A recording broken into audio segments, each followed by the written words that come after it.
हिंदोस्तां हमारा, हम बुलबुले हैं इसके, ये गुलिस्तां हमारा। सामाईन, 15 अगस्त की तारीफ, 15 अगस्त हिंदुस्तान की रोशन आभा का वो चमकता सितारा है, जिसे हिंदुस्तानी अवाम ता कयामत फरामोश नहीं कर सकती। ये वो दिन है जिसे वजूद में लाने के लिए न जाने कितने नौनिहालों में अपना वजूद मिट्टी में मिला दिया, तब जाकर हमने ये दिन देखा है।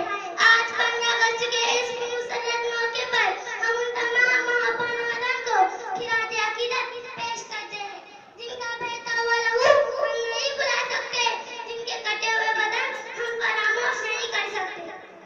हजारों फूल से चेहरे झुलस के खाक हुए, हजारों फूल से चेहरे झुलस के खाक हुए, भरी बहार में इस तरह अपना बाग जला। मिला नहीं है आज ये हिंद में तोहफे में, मिला नहीं है आज ये हिंद में तोहफे में, जो लाखों दीप बुझे हैं तो ये चिराग जला। दर हकीकत आजादी इंसान का पैदाइशी हक है और एक नेमत भी। आज आजादी का तिलक दरअसल गाने महलों की बेमिसाल क़यादत, बहादुर शजफ़त के नज़रिए, अल्लामा इकबाल, फज़ले हक, हैदराबादी की जुर्अत और सलाहियत और टीपू सुल्तान की दीदा दिलेरी को खिराज तहज़ीम पेश करते हैं और इस अहद की तस्दीक चाहते हैं, जिसका ख्वाब मुजाहिदीन आज़ादी ने देखा था। माना कि आज हम आज़ादी की तिलक विसाल गिरा मना रहे हैं, मगर मुखलिसी, जहालत, बेरोजगारी, करप्शन आज भी हमारे मसाइल हैं।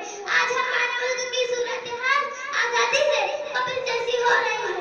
मुल्क की सानियत और जमहूरियत पाश पाश होती नजर आ रही है और मुल्क में हर जगह अमन तहफ़्फ़ुज़ का खौफ फैल रहा है। हम तमाम हिंदुस्तानियों का ये फर्ज है कि हम अपने मुल्क की हिफाजत करें और मुल्क को दुनिया के अज़ीम बुलंदियों तक पहुंचाने की हर मुमकिन से मुमकिन कोशिश करें।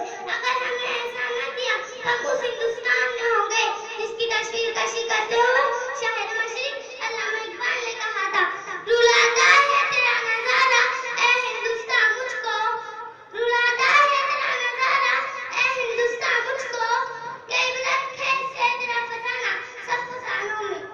वतन की फिक्र करना था मुसीबत आने वाली है, वतन की फिक्र करना था मुसीबत आने वाली है, तेरे बर्बादियों के मशवरे हैं आसमानों में। न समझोगे तो मिट जाओगे ए हिंदुस्तान वालों, न समझोगे तो मिट जाओगे ए हिंदुस्तान वालों, तुम्हारी दास्तां तक रहूंगी दास्तानों में। शुक्रिया।